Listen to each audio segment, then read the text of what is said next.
Well, fancy that. Seems everyone's interested in sex. I'm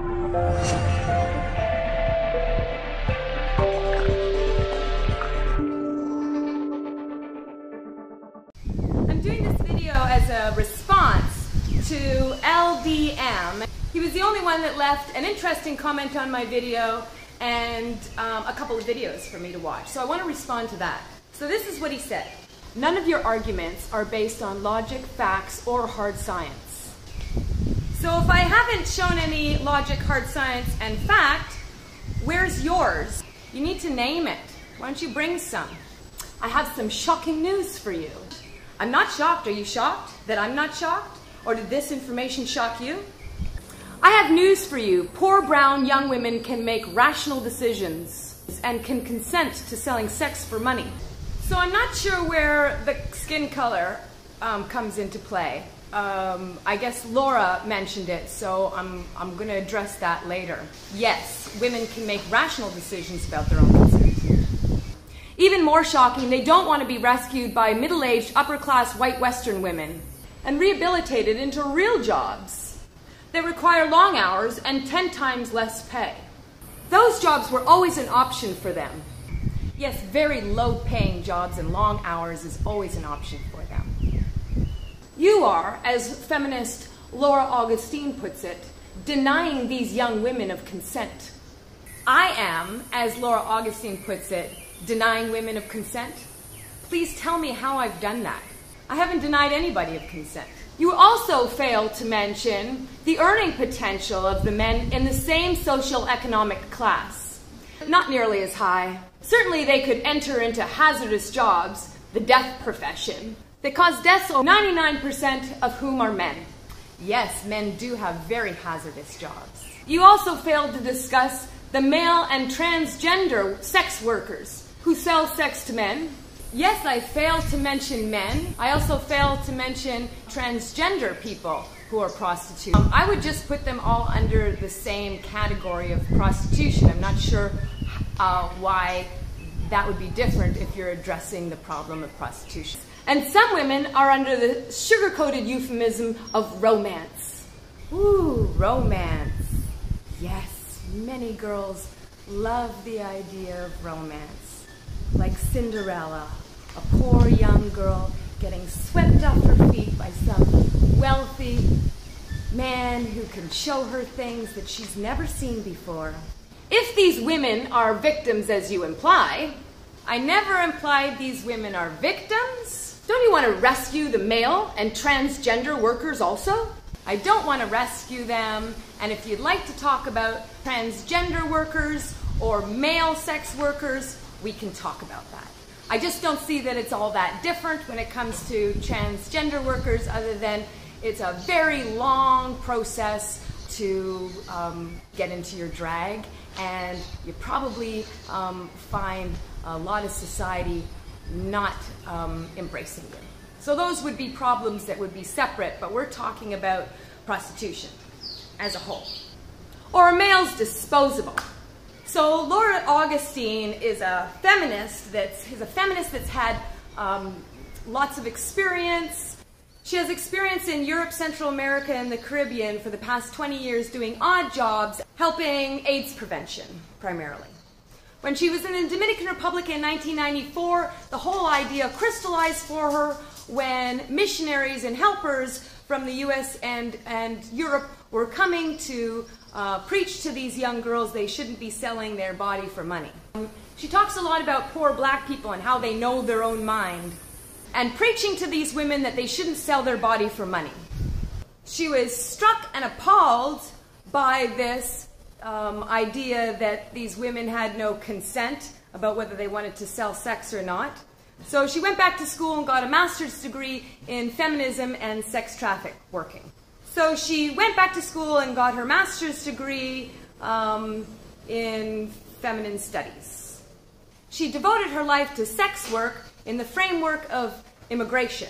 She says that there's two options for women, and one is being a maid and the other is fucking for money. She says that these women have two options. One is to be a maid and the other is to be a sex worker. Great. Great options. Nice two options, eh? She speaks a lot about denial of consent to adults and adolescent people that want to sell sex for money. A denial of consent to adults and adolescent women who want to sell sex. I looked at her channel, she's got 5 videos uploaded. She doesn't like that sex workers are shown as victims. She thinks it gives them less agency and it's not progressive. Which gives them less agency and it's not progressive. Being a sex worker or a maid ends up being very similar once the woman gets into the house. She talks about travel debt and that these unauthorized travel agents are often friends of the family or in the neighborhood and are helping these women find a better life by connecting them to people in the States that can profit from their ability to sell sex. She says it's not good to be rescued if you end up being deported.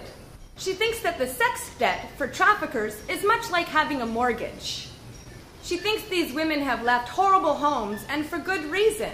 She's very casual about the fact that she thinks that these women only have 2 choices. Laura Augustine also talks about how trafficking and smuggling are parallel but looked at very differently. If a young woman wants to go to the States and get work, she's looked at as being trafficked. If a young man wants to go to the States and get work, he's being smuggled. If he gets caught being smuggled into the States, he's a criminal. If she gets caught being smuggled into the States, she's a victim. That doesn't make any sense. Women are 50% of the immigration workers. She says traffickers are important people with agency. She says that the missions and helpers who say we know best are erasing these young women's voices. She calls them the rescue industry. She studied the rescue industry. She did not study poor women desperately trying to get ahead. She accepts the roles that they play. She accepts the poverty they have and the roles that they play and understands the teens that have sex for money. She accepts their poverty and the roles that they play in society and understands the teens that have to sell their body for money. She thinks laws are picking on women. She thinks laws are picking on women immigrant workers. She says they're not the lowest that you can go. I mean, they gotta be. She says these traffic workers are not bottom of the barrel. They're not the lowest that you can go. And I'm thinking, yeah, well, they have to sell sex, so they gotta be somewhat attractive and young. See, the protocol for men is that they're granted agency in their decision for being smuggled. And they're saying that women have no agency when they're sex trafficked. The assumption is that women are victims when they're sex trafficked. She thinks the domestication of women is bad. If prostitution is violence against women, then she thinks that women have no consent in the matter. She says not everyone feels the same way about sex. And not everybody feels the same way about chocolate. And not everyone feels the same way about chocolate. She also says, from a viewpoint of anthropology, young women, adolescents at 16 years old, when it comes to money and sex, the money is just a fetish. The money is just a fetish. She finds it ironic seeing brothel doors being bashed down and all these victims being taken away handcuffed. She says there's no happy hooker. She says there's no happy hooker. She says it's a real gray area between being locked up and enslaved and freely selling sex. And she says, thank God most get out of the business without any problems. They get to their destination, and if it doesn't work out fucking for money, they find other jobs. So then this other woman came on, and I think that she had a lot of really good points too. She's saying that who makes the money in a strip club? She's talking about having agency for consent, she agrees with, but she's really looking at the exploitation. She's looking at the fraud and coercion. So you might have free will and free consent in the choices that you make, but what is free will if there's coercion, if your choices are so few and far between that your best choice is to be a 17-year-old girl and see other 18 and 19-year-old girls prosper because they can afford things, and it's really your only source of getting out of poverty. I'm not sure that making money from fucking is necessarily going to get you out of poverty. I'm not sure that fucking for money is necessarily going to get you out of poverty. I'm not sure that generations of young women who are fucking for money is going to get them out of poverty. And from the other social worker's perspective, who is speaking on this video, she says that these women, once they get to the States, they do want to be called victims. They do want help, but they don't want help from the law or authorities because they don't want to be deported.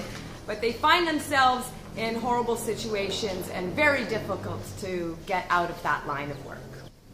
This other social worker also says that these friends of the family who are the unauthorized travel agents, they're not always so friendly, and a lot of these women have big debts to pay to these guys, and they worry about their family and friends back home and the harm that this unauthorized travel agent might do to their family and offspring still at home. My slant on this issue is a little different. Laura seems to have a lot of experience of these people leaving their country and finding a better life in the US by having sex for money. And my stance is that I'm seeing a lot of Americans and Europeans coming here in droves looking for very young girls to fuck. And these young girls have pretty much zero life experience other than what they see from other girls that own nice clothes and have nice hair and wear nice makeup, and they sit by the pool all day and hope to get pregnant by one of these idiots, and then they really are set for life. So it's brilliant, the relationship that these Johns and these young women have.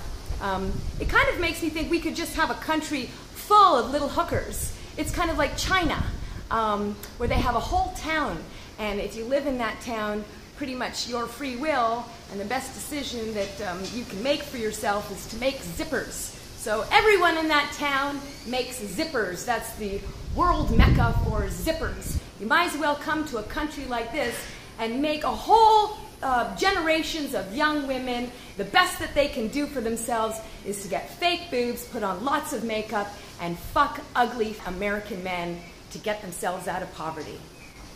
Brilliant!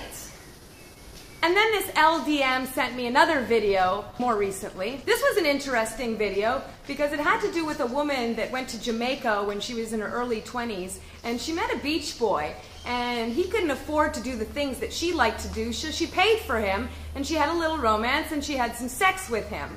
And now she's in her 50s and 60s, and looking back at this experience, she really believes that she was involved in the sex trade industry and that she hired him as a sex tourist prostitute. And I think that's a little funny. I guess it's however you look at it. I can think of another scenario where you come in your early 20s down to a place where there's poor people, and you meet a nice man and you have a romance with him. And you have a choice to either do the things that he does that cost no money, or you can bring him along and do the things that you want to do. If you want to get to know him, you might not want to bring him along and show him the things that you do. You might want to go spend some time and see how he spends his time. Also, over time, between the early 20s and now you're 50 years old, if you remained in touch with this person, periodically went down and visited, as a friend, as an ex-boyfriend, as somebody that you were lovers with, and you treated him as a human being who doesn't have any money, then you might not be looking at it as a prostitute. You might look at it as a romance with a poor man in another country. So that's interesting. That's an interesting how you look at it. So a lot of these men that come down here, there's different men. They think that they're going to find a girlfriend, and that's another whole video that we can get into, the misconceptions of romance when men come down here and they expect to find romance. Oh, and there's another great topic. All the men that come down in hope for romance. We can talk, there's a lot of stories of getting romance in Costa Rica.